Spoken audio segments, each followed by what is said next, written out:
This is a constituent profile inside of Bloomerang. Let me just make sure that everyone's seeing what I'm seeing. Yep, we're all on the same page. Cool. So this is the constituent record, and where a lot of you spend a lot of your time. Okay, this is kind of the basis for what we do on an individual, just zoomed in level. And I want to talk about best practices first, because this is really what it boils down to. We're a prospect research company. The goal here is to give you additional information about your prospects that you may not have known. But the goal specifically with this integration here is to give it to you at a time when you need it most and a time when you can most easily use it. Okay, so oftentimes when I'm talking to various clients in various CRMs, we walk through what do you do when you get a gift. Okay, and the first thing that most people do is they log the gift, and that makes sense. That's the one uniform thing that almost every one of our clients do in whatever CRM they have. So if it's from a new donor, they go to, create a new donor page. If it's from an existing donor, they go to that donor page and log the gift. Either way, you end up right here. Okay, so let's assume that's a $50 gift that you don't know anything about from a person you don't know anything about.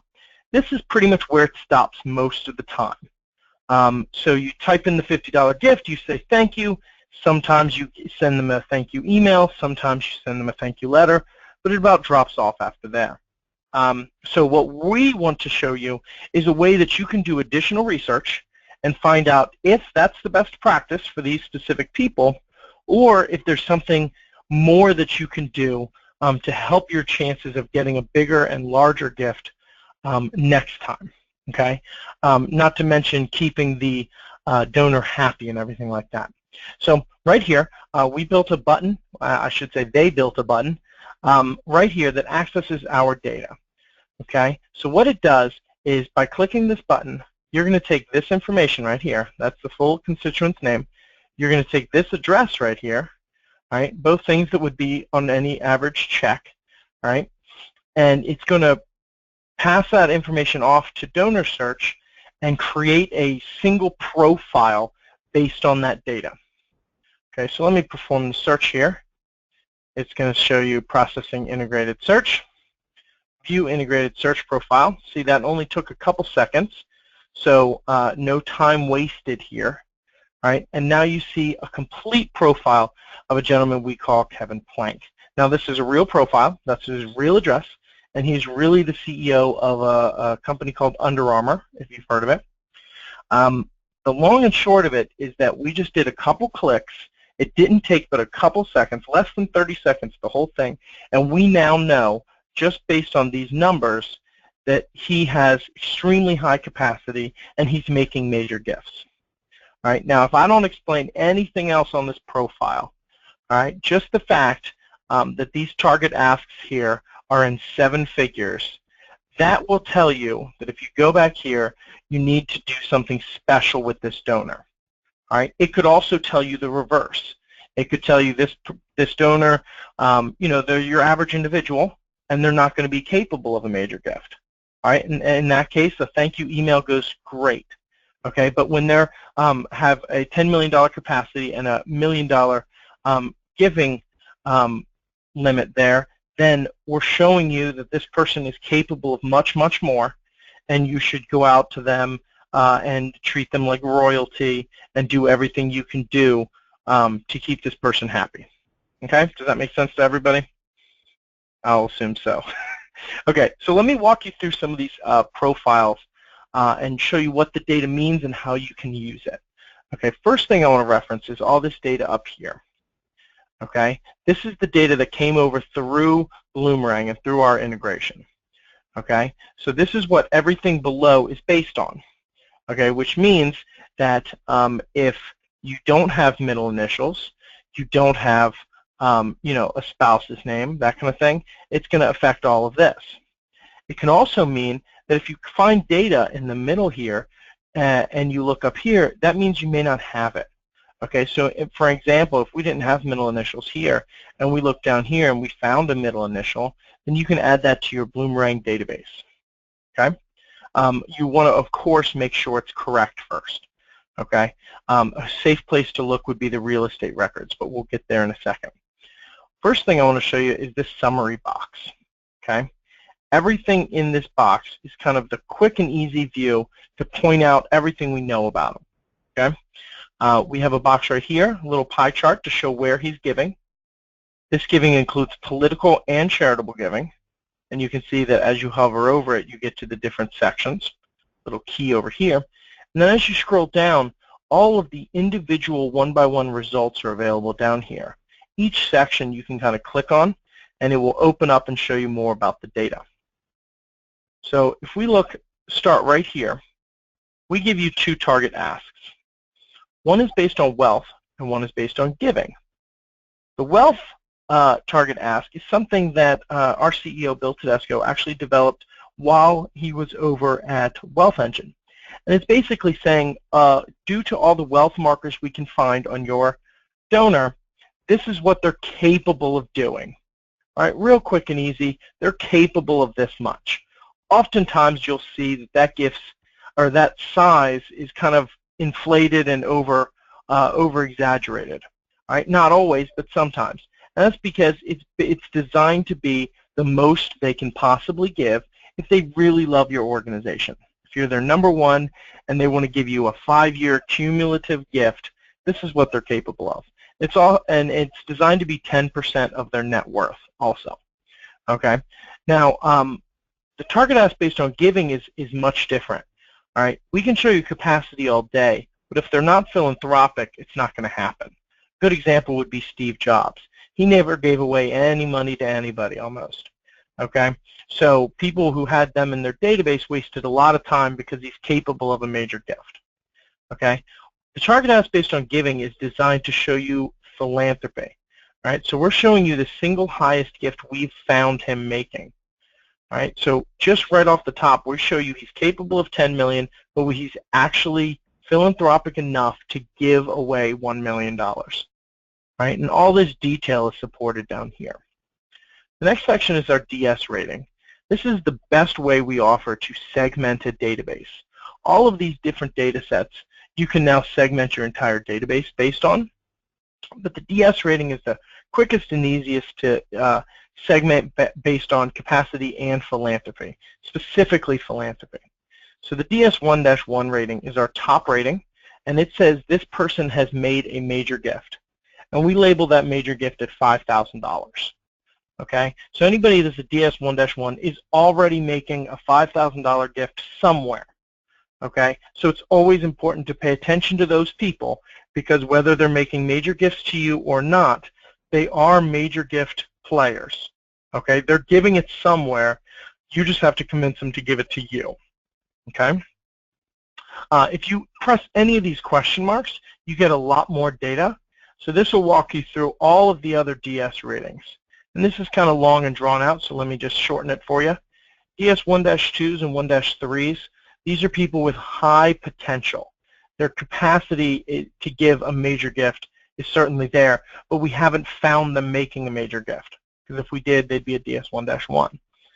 The DS1-4 and the DS1-5 are people who are capable of a large gift, certainly, you know, $500, $1,000, but not a major gift.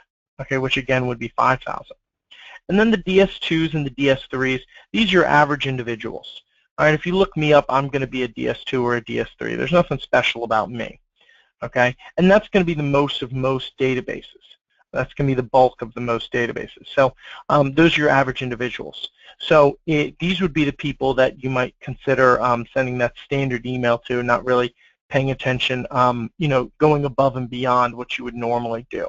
And of course, you want to treat them with the utmost respect and care, but you may not have to send personalized letters and gifts. Okay? We scroll through a lot of these. All of these sections here are different data sets that we present. Probably the most important here would be the assessments. Okay, the assessments it's a section where you can go through and clean up the data on a one-by-one basis. Okay, so we give you the ability to mark these as already assessed. All right, and then if there are any questions that arise, you can put them in the assessment questions. All right, so that's just a quick and easy way to look back and say, oh, I already went through this profile, it's up to date, everything is good, we really trust all the data here. All right, in a screening environment, we would do the top 100 records for you. We have the capacity to do more, but of course there's an additional cost. All right, but that's not the point of today's webinar, so we're just going to keep going. We'll also give you annual fund and major gift likelihood scores. These are just to point out what type of gift this person is leaning more towards. All right, will they make a major gift? This is a 1 to 300 score, so 300 maxes it out. So yes, this person is making major gifts. Are they likely to give to an annual fund? Yes, they are. Not quite as much as major gift, but certainly there. Okay, the RFM is actually an option again for screening, but it's a relationship marker that shows you how close they are to your organization specifically. Okay, and then down here, this is all the data that we found through the individual sources below, but it groups it all together. So we're saying that everything that we have that really can be trusted, that we feel confident in, is right here. Okay, and then this is everything that we found. And the reason we feel confident in each of these is due to this quality score right here. Now this is the overall quality score, but each individual data set has its own quality score that we make even easier than this number, which probably doesn't make a lot of sense to most of you right now. But all this data is available down here, so let me just show you an example. I'm going to open up this charitable giving section. This section will show you each individual gift that Kevin made. All right, so this one's the University of Maryland. It's from Kevin and Desiree Plank. All right, it has their graduation years there. That's typically something higher education organizations do. You'll see that it's a cumulative gift, that it was given in 2012, and that it was for $1 million. But what I want to talk about right now is this quality score right here. You see the 3 stars? That means we're extremely confident in this data. All right, there's no doubt about it in our mind. This is the right person. Okay, we have enough identifying features in this gift to correctly say this is the Kevin Plank that you're looking for, and not some other Kevin Plank somewhere else. Okay, now this is a 3-star. We have 2 stars right here. All right, these are just a little bit less, a little bit of a lower score. All right. There's a thin chance that we could be wrong on these. All right, I wouldn't focus too much on that thin chance because it's very, very unlikely. However, if you get down here, this is the 17 out of 20. These are those 3 gifts that we don't feel confident in. Okay, they share all the same data. They're Mr. Kevin Plank, but we don't have a ton of additional information, and something here is pointing at this could be a different Kevin Plank. Okay, so anything in this gray area with these red stars, we basically tell you this could be him. All right, you should, or you can know more about him and correctly identify that, in which case you can just click the boxes here and then click Mark Very High or Mark High up here in the action bar. Okay, or you can ignore it, or you can delete it, whatever you want to do. But currently, while it's in that gray area, we're not grading him on any of this information. Okay, so this is completely separate. So whether you leave it there or you delete it, it doesn't make any effect. However, it can change everything if you mark it high. Okay, and when I click go ahead and mark it high, we'll assume that we talked to Kevin and he said those gifts are correct. When you mark it high, you'll now see that those are check marks. So now you know for future reference that you confirmed that data and that it's definitely accurate. Now if you come back down here, you could say, oh no, this isn't him. He happens to have the first, middle, and last name the same. This is a New Hampshire gift. It's a school. It's kind of out of his way. We don't think it's him. All right, or maybe Kevin said specifically, nope, I've never been to New Hampshire. You can go ahead and delete that. All right, just to make the profile a little bit easier to read and everything's covered up, or everything's together. So now you'll notice that this is 19 out of 19. And all the results are under the high quality section. All right, so that's part of the assessment question. So you could come, or the assessment process. So you could come over here and change it to yes. Now all of these things are making a better profile for you. But let's talk about the additional data sets. first thing here, I want to show you the demographics tab.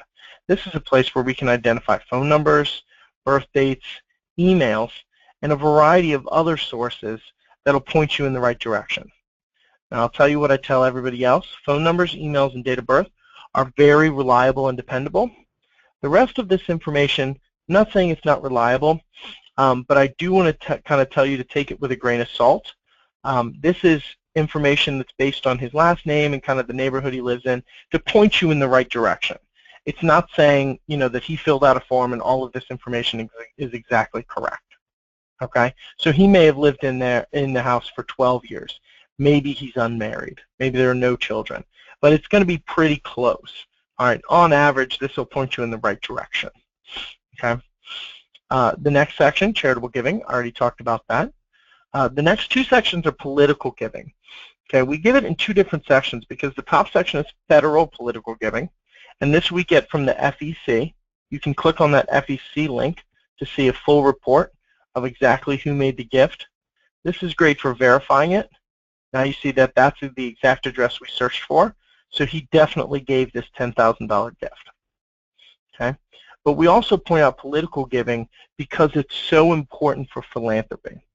Okay, we have statistic after statistic to point out the benefits of political giving when it comes to looking for philanthropy.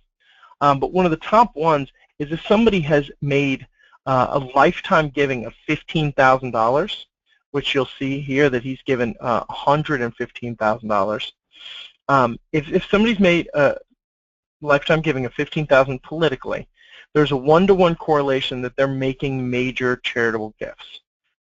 Okay, so even if we didn't find any of these charitable gifts, this number right here says they're out there. Maybe he's asking for them to be anonymous, or maybe he's giving to a church organization that doesn't produce any kind of annual report, which is where we get our data from. Okay, so political giving is very important, so you want to keep an eye on that. And because it's so important, we go the extra mile to go to the state local offices that don't report it like the federal offices do, and we go through and find out which local candidates they're giving to and how much. Okay, because all of that is tracked. It's just on a state level, so it's harder to obtain. Okay, but trust me, we look for it and get it for you. Okay, we scroll down a little bit. We have his real estate database. An important note here is that we're identifying multiple addresses from his original address, and mostly that's done through the mailing address. So first things first, we look at the main address, and then we look through this address as well as the mailing address. In this case, they're the same, but we go out and look for other addresses that have either of those addresses as their mailing address. Okay, so you'll see this address in DC and this address in Utah both list that address as their home address. Okay, so if you're in an organization in some of the more popular vacation areas, then that may be the address you have, may be their summer home, their winter home, whatever. That will help you identify their real natural home residency. Okay, so that make sure that you can contact them wherever they are. Okay, it will also break down additional fields of data here that might be of value to your organization. We've also recently added in a Zillow link, so you can click that and it will automatically take this address and city zip and pass it off to Zillow and show you a profile there. So if you want to take a look at the property. Okay. The next two pieces of data are very valuable. They're both affiliations to nonprofits. The first one is affiliations to foundations, which are grant-giving nonprofits. Okay. So when we identify that, we'll identify who that you search for is affiliated. In this case, both of them, so it's likely their family foundation. Okay. Then we'll show you the top 5 grants that that foundation is making. Okay. So in this case, we identified a $5 million gift. Okay. So now you know that Kevin Plank is making gifts, Desiree is making gifts. They're also making gifts through their family foundation. And down here, they're making gifts through the Under Armour Foundation. Okay, so there's a total of 4 different ways to talk to them to get a gift. Okay, so you may get a gift from 1, 2, 3 of them, maybe even 4 of them. Okay, if you play your cards right. The other nonprofit section is where we're showing you he's on the board of a nonprofit. Okay? Both of these sections are used to identify a background knowledge of nonprofits. Okay? When you see somebody with their own foundation and somebody who sits on the board of a nonprofit, you know that they have an understanding of philanthropy. Okay? They don't really have to, you don't have to teach them. They understand. Okay? The next two sections here are business data. The first one will give you a full background on the company. This is through Database USA. Right? In this case, the business does over $1 billion a year, and they've been around for more than 10 years. And you can see exactly what they do on the right here. Now, Open Corporate's another business database, but they focus on the chronology of the business. So they'll check in with you and show you who is in charge. Okay, so they'll say, they'll point out that Kevin Plank is the CEO. They just verified it. He was the president. He was the director. All of these things have been verified. Here's a corporate address. Okay, so you know if he's still at the organization or not anymore. Okay. Further down here, this Fcc Insider Holdings. Fcc Insiders are people who are either directors, officers, or 10% owners of publicly traded stock. Basically what that means is that unlike your average stock owner, which, if I own 10 shares of stock, it's my private information, so you'll never be able to find that. But with SEC Insiders, all of their stock transactions have to be public to make sure there's no insider trading going on. So in those cases, you can look it up here, see what their relationship is with the company, see how much they have in stock. In this case, he has about $831 million in stock. Okay, so he has 31 million shares, $26 a piece. Now I can tell you, because I look him up a lot, it's kind of what I do. This price was $31 last week, which means at some point between last week and this week, he's lost about $300 million. Okay, which I can't imagine makes him very happy. Okay, so if you are talking to him for a major gift and you have a meeting coming up, and the day before the meeting you check and you see that he's lost $300 million, maybe you might want to cancel the meeting. He might not be in a giving mood. Maybe he is, you don't know, but maybe not. Okay, however, if this went up $6 and he made $300 million, then maybe you can increase your ask amount. Okay, the day before the meeting, because you know that he's in a very good mood and he's very well off right now. Okay, either way, you can use that to your advantage. I'm going to skip ahead down here a little bit and show you some relationships and affiliations. This list will basically identify the companies and the nonprofits we found earlier, and then it'll show you who else is affiliated. Okay, so now you have a list of people that Kevin Plank knows. You can use that in two ways. You can look for people you know down here as a connection to Kevin Plank, or if you're already connected to Kevin Plank, then you can look for people he can connect you to down here. Okay, either way, it can work in your advantage. If you know Tom Walsh, you just say, hey, Tom, can you introduce me to Kevin? That'll make it a lot easier. All right, can you bring him to an event? That kind of thing. Okay, so that's the profile. Don't forget to include any questions you have in the question box. We'll be covering that momentarily. But all of this is available in a couple seconds straight from Bloomring.